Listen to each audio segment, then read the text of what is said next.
Hello guys, in this video we are going to learn how to move a game object along a single axis using translate function. So in my scene I have a cube which is placed at the origin. A cube has a script attached to it, so let's open this script. In the update function there is an if statement which checks if the user has pressed the space key. Inside the if statement we are using the translate function which will move a game object according to the parameters that we pass on.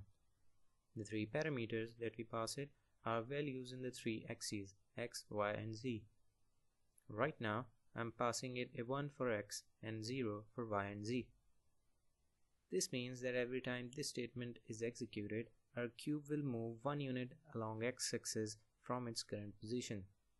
So let's save the script, minimize it and let's hit play. So now if I press spacebar once, our cube should move 1 unit along x-axis. So let's press space.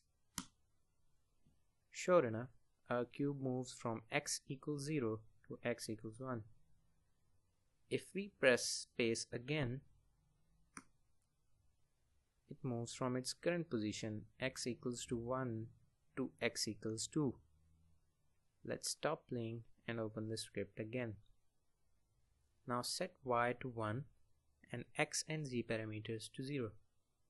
Save the script, minimize it. Now upon pressing space, our cube should move along y-axis in the same manner. Let's press space and there we go.